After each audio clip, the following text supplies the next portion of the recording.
जय हिंद दोस्तों। आप सभी का सिद्धार्था सर चैनल पर स्वागत है।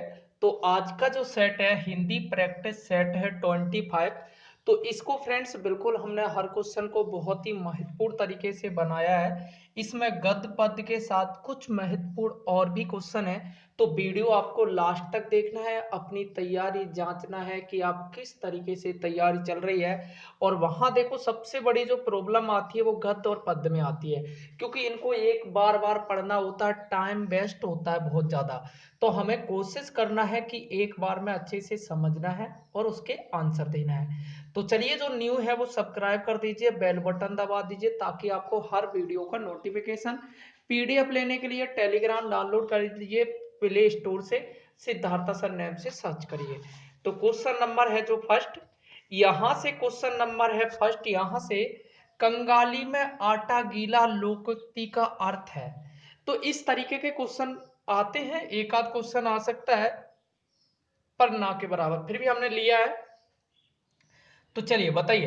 तो यहां से ऑप्शन है कि कंगाली में आटा गीला का मतलब छल कपट से काम निकालना, पुरानी स्थितियों में बने रहना यानी कि बने रहना, या कष्ट पर कष्ट आना, जबरदस्ती गले पड़ना। तो यहां से आंसर क्या हो जाएगा? कष्ट पर कष्ट आना। तो कंगाली में जो आटा गीले का जो मतलब है वो कष्ट पर कष्ट आना। तो आंसर हो जाएगा सी, जो कि करेक्ट। क्वेश्चन नंबर है यहां से 62, शुद्ध वाक्य बताना है आपको। मुझे केवल 10 रुपए चाहिए, मुझे केवल मात्र 10 रुपए चाहिए, मुझे केवल 10 रुपए मात्र चाहिए, मुझे मात्र 10 रुपए केवल चाहिए। तो 32 का आंसर हो जाएगा मुझे केवल 10 रुपए चाहिए। तो आंसर यहां से हो जाएगा जो कि ए आंसर हो जाएगा, करेक्ट। मौखिक अभिव्यक्ति को सफल बनाते हैं, बताइए। भाषा, विषय वस्तु और प्रस्तुतिकरण, रटकर बोलने की शैली, आरोही अवरोही को ध्यान में न रखकर लगातार बोलने की शैली, बिना भूले लगातार बोलने की शैली। तो यहां से ये पेडागोजी का क्वेश्चन है, मौखिक अभिव्यक्ति को जो सफल बनाते हैं वो क्या है। तो 33 का जो आपका आंसर हो जाएगा, क्या हो जाएगा? विषय वस्तु और प्रस्तुतिकरण। तो सबसे बेस्ट जो बनाते हैं वो आंसर क्या हो जाएगा? ए आंसर हो जाएगा, करेक्ट।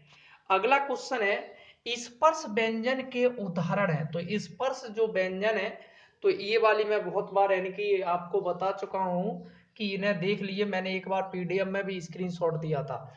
ए option, B option, C option, D option.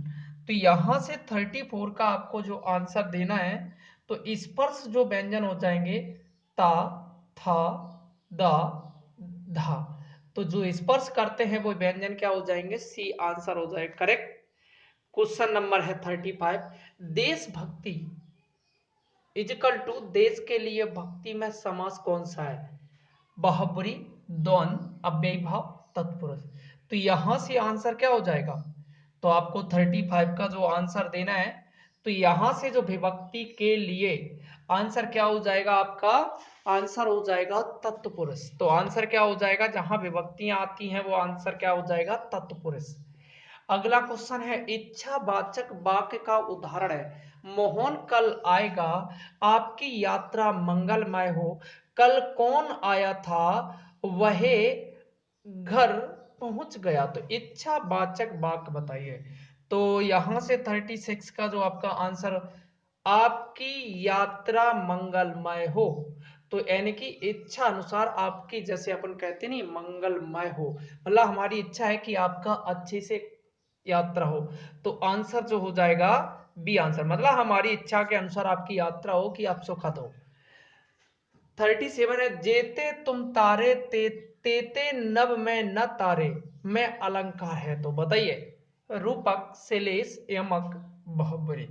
तो यहां से 37 का जो आपका आंसर हो जाएगा, जेते तुम तारे तेते नभ में न तारे। तो यमक अलंकार की आपको जो विशेषता मुझे शेयर करना है, एक उदाहरण भी कमेंट में आपके लिए जो होमवर्क है, ये इसकी पूरा आपको डेफिनेशन यानी कि पहचान क्या है, इसके अलावा इसका एक एग्जाम्पल भी शेयर करना है साथ में कमेंट में।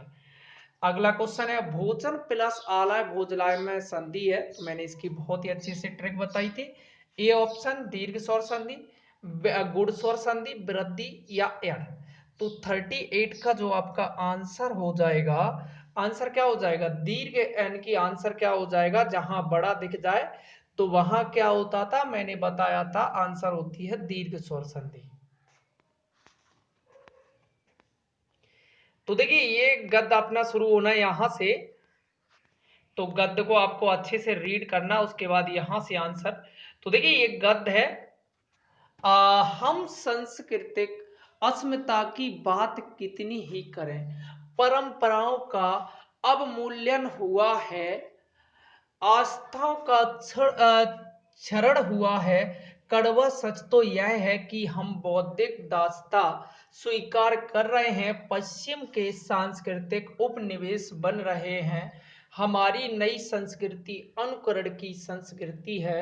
हम आधुनिकता के झूठे प्रतिमान अपनाते जा रहे हैं। प्रतिष्ठा की अंश प्रति स्पर्धा में जो अपना है उसे खोकर छद्म आधुनिकता की गिरफ्त में आते जा रहे हैं। संस्कृति की नियंत्रक शक्तियों के क्षीण हो जाने के कारण हम दिग्भ्रमित हो रहे हैं। हमारा समाज ही अन्य निर्देशित होता जा रहा है। विज्ञापन और प्रसारण के सूक्ष्म तंत्र हमारी मानसिकता बदल रहे हैं। उनमें सम्मोहन की शक्ति है, वशीकरण भी है। तो मतलब सीधा ये संस्कृति के ऊपर है कि हम अपनों को छोड़ते जा रहे हैं, दूसरे एडवर्टाइजमेंट पर हम ज्यादा विश्वास कर रहे हैं, ये सारी चीजें कहा गया है। तो चलिए इसका आंसर से शुरू करते हैं। क्वेश्चन नंबर है 39 का, किसका अवमूल्यन हुआ है, आस्थाओं का, संस्कृति का, अस्मिता का, परंपराओं का, बौद्धिकता का। तो 39 का जो आपका आंसर हो जाएगा किसका, परंपराओं का। अगला क्वेश्चन, हम किसको स्वीकारते जा रहे हैं, बौद्धिक दासता को, अन्याय को, गौरवशाली भारतीय संस्कृति को, मान्य परंपराओं को। तो आंसर क्या हो जाएगा, 40 का बहुत ही सिंपल आंसर बन जाता है बौद्धिक दासता को। तो वीडियो अच्छा लग रहा है सभी लोग लाइक करिए। हमारी नई संस्कृति कैसी है, आदर्श अनुकरण की, आदर्श प्रतिमानों की, अच्छाइयों से युक्त। तो 41 का आंसर बताना है कैसी है, अनुकरण की। तो याद रखना, आंसर याद रखना क्या हो जाएगा, हमारी नई जो पैराग्राफ के अनुसार हम किसके झूठे प्रतिमान अपनाते जा रहे हैं, विदेशों के, गांवों के, प्राचीनता के, आधुनिकता के। तो 42 का बहुत ही सिंपल आंसर बन जाता है आधुनिकता के। अगला क्वेश्चन है 43, संस्कृति की नियंत्रक शक्तियों के क्षीण होने के कारण हम क्या हो रहे हैं, प्रतिस्पर्धी, आधुनिक, प्रतिष्ठित, दिग्भ्रमित। तो 43 का जो आपका आंसर हो जाएगा दिग्भ्रमित। अंधी प्रतिस्पर्धा के कारण हम किसकी गिरफ्त में आ रहे हैं, अपनेपन की, छद्म आधुनिकता की, पुरातन पंथियों की, नवीनता की। तो बिल्कुल ही इसका सिंपल आंसर हो जाएगा छद्म आधुनिक। तो देखिए हमारा जो उद्देश्य है कि आप एक अच्छे से पढ़िए, बिल्कुल आप आराम से आंसर दे सकते हैं। किसके सूक्ष्म तंत्र हमारी मानसिकता बदल रहे हैं, विज्ञापन और प्रसार के, दूरदर्शन और समाचार के, समाचार पत्रों के, आधुनिकता के। तो 45 का आंसर हो जाएगा विज्ञापन और प्रसार के। तो ये आंसर हो जाएगा आपका करेक्ट। क्वेश्चन नंबर 46 है, समाज में किसका क्षरण हो रहा है, प्रतिष्ठा का, बुद्धि का, आस्थाओं का, अस्मिता का। तो 46 का जो आपका आंसर क्या हो जाएगा, आस्थाओं का।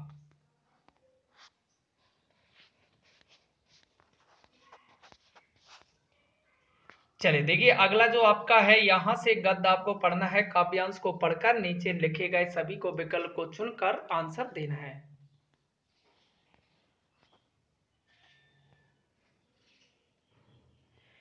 सच हम नहीं, सच तुम नहीं, सच है महज संघर्ष ही, संघर्ष से हटकर जिए तो क्या जिए हम या कि तुम, जो नत हुआ वह मृत हुआ, जो व्रंत से झरकर कुसुम, जो लक्ष्य भूलकर रुका नहीं, जो हार देख कर झुका नहीं, जिसने प्रणय पाथे माना जीत उसकी ही रही। सच हम नहीं सच तुम नहीं, ऐसा करो जिससे न प्राण में कहीं जड़ता रहे, और जो है जहां चुपचाप अपने आप से लड़ता रहे। जो भी परिस्थितियां मिले काटे चुभे कलियां खिले, हारे नहीं इंसान, संदेश जीवन का यही, सच हम नहीं सच तुम नहीं। सीधी बात है, जीवन के ऊपर कहा गया कि आपको कुछ भी प्राप्त करना है तो जो ठान लिया उसे करिए। तो चलिए यहां से क्वेश्चन है, कवि ने किसको सच माना है, संघर्ष को, सबको, ईश्वर को, मानव को। तो 47 का जो आपका आंसर बन जाता है किसको, संघर्ष को।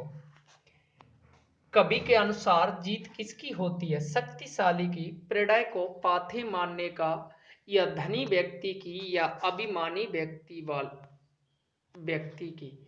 तो आंसर यहां से क्या हो जाएगा आपका, आंसर जो हो जाएगा 48 का, तो आंसर क्या हो जाएगा, प्रणय को पाथे मानने वाले की।